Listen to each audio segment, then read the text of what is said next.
अस्सलाम वालेकुम dear students and viewers. आज के लेक्चर में हम कंसेप्चुअल क्वेश्चन नंबर 6 डिस्कस करने जा रहे हैं। कंसेप्चुअल क्वेश्चन का स्टेटमेंट है when you release an inflated but untied balloon why does it fly across the room. तो स्टेटमेंट का मतलब ये है कि हमारे पास एक बैलून है और उस बैलून को हमने हवा से भरा कर दिया है। इसके साथ साथ स्टेटमेंट में ये भी कह रहा है कि इस बैलून को हमने बांधा नहीं है। तो जैसे ही हम इस बैलून को रूम के अंदर छोड़ देते हैं तो ये बैलून उड़ने लगता है। ऐसा क्यों होता है, इसको हमने क्या करना है, एक्सप्लेन करना है। तो इसका आंसर है the balloon flies due to conservation of momentum, यानी मोमेंटम को कंजर्व करने के लिए बैलून रूम के अंदर उड़ने लगता है। मजीद हम इसको अब एक्सप्लेन करते हैं। एक्सप्लेनेशन में हमारे पास क्या है, initially the total momentum of the balloon air system is zero because nothing is moving. When the balloon is released, air rushes out in one direction, gaining momentum to conserve total momentum, which must remain zero in the absence of external force. The balloon gains an equal and opposite momentum. This causes the balloon to move in the opposite direction of the escaping air. Thus, the motion of the balloon is a direct result of the system maintaining conserved momentum. तो explanation का मतलब ये है कि initially इस पूरे system का हमारे पास जो मोमेंटम है वो जीरो के बराबर होता है। सिस्टम मींस कि यहाँ पर ये जो गुब्बारा है और गुब्बारे के अंदर हमारे पास जो हवा मौजूद होती है, तो इन दोनों को कलेक्टिवली हम सिस्टम कहेंगे। इनिशियली इस पूरे सिस्टम का जो मोमेंटम होता है वो जीरो के बराबर होता है। जैसे ही हम इस गुब्बारे को छोड़ते हैं तो इसके पास फाइनल मोमेंटम भी जीरो के बराबर आना चाहिए अगर एक्सटर्नल फोर्स हमारे पास जीरो के बराबर हो। इस कंसेप्चुअल क्वेश्चन को आप लोग न्यूटन के थर्ड लॉ की मदद से भी एक्सप्लेन कर सकते हो, लेकिन मैंने आप लोगों के लिए इस कंसेप्चुअल क्वेश्चन को मोमेंटम कंजर्वेशन के कॉन्सेप्ट से एक्सप्लेन किया है। मजीद हम इसको इस फिगर की मदद से समझते हैं।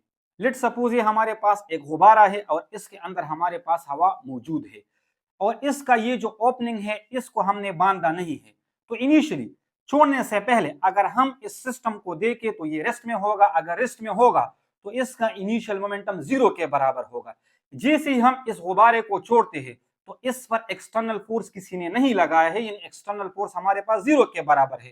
तो फाइनल मोमेंटम भी इस सिस्टम का जीरो के बराबर होना चाहिए। तो जैसे ही हम इस गुब्बारे को छोड़ते हैं तो छोड़ने के बाद ये गुब्बारा इसी डायरेक्शन में मूव करेगा। ऐसा क्यों होता है कि जब हम गुब्बारे को छोड़ते हैं तो यहाँ इस ओपनिंग से इसी डायरेक्शन में हवा निकलेगी, एयर निकलेगी।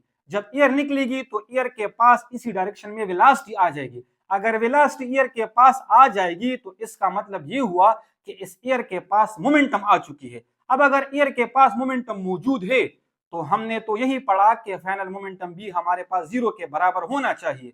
तो इस मोमेंटम को कैंसिल करने के लिए अगर एयर के पास मोमेंटम इसी डायरेक्शन में है तो इस मोमेंटम को कैंसिल करने के लिए गुब्बारा इसी डायरेक्शन में मूव करेगा। जब इसी डायरेक्शन में गुब्बारा मूव करेगा तो गुब्बारे के पास इसी डायरेक्शन में मोमेंटम आ जाएगा।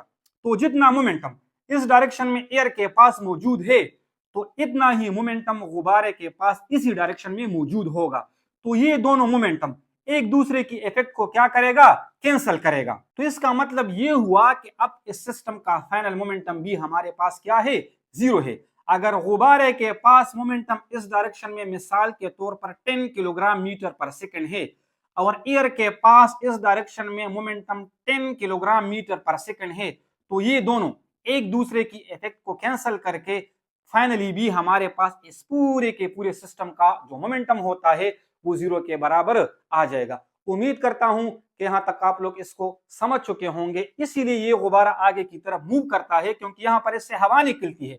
अगर हवा निकलती है तो इस हवा के पास तो मोमेंटम आ चुकी है। अगर मोमेंटम आ चुकी है, इस मोमेंटम को कैंसिल करने के लिए ताकि टोटल मोमेंटम फाइनल भी हमारे पास क्या हो, जीरो हो, तो ये गुब्बारा आगे की तरफ मूव करता है। तो दोनों एक दूसरे की मोमेंटम को क्या करेगा, कैंसिल करेगा। मजीद हम इसको इस इक्वेशन की मदद से भी समझते हैं। जैसा कि मैंने आप लोग को पहले बता दिया था कि इनिशियली गुब्बारे को छोड़ने से पहले टोटल मोमेंटम किसके बराबर होगा, इस सिस्टम का जीरो के बराबर। तो P I is equal to zero, जिसको मैंने इक्वेशन 1 कहा, तो इसका मतलब ये है कि इनिशियली सिस्टम का जो मोमेंटम है वो जीरो के बराबर है। तो फाइनली भी हमारे पास सिस्टम का मोमेंटम जीरो के बराबर होना चाहिए। Phi f is equal to zero, जिसको मैंने इक्वेशन 2 कहा, तो इसका मतलब ये हुआ कि अगर एक्सटर्नल फोर्स जीरो हो तो फाइनल मोमेंटम भी उस सिस्टम का 0 के बराबर आना चाहिए। इसको अब हम इस इक्वेशन की मदद से भी समझते हैं। Phi f air is equal to minus phi f balloon. इसका मतलब ये है कि फाइनल मोमेंटम एयर के पास जो है तो बराबर होगा फाइनल मोमेंटम जो बैलून के पास है, और नेगेटिव साइन का मतलब ये है कि दोनों की डायरेक्शन क्या होगी, अपोजिट होगी। यानी एयर की मोमेंटम की डायरेक्शन अगर ये है तो बैलून के मोमेंटम का डायरेक्शन ये होगा। तो ये दोनों एक दूसरे की इफेक्ट को कैंसिल करेगा, जिसकी मदद से फाइनल मोमेंटम भी हमारे पास 0 के बराबर आ जाएगा। उम्मीद करता हूं कि आप इस कंसेप्चुअल क्वेश्चन को समझ चुके होंगे।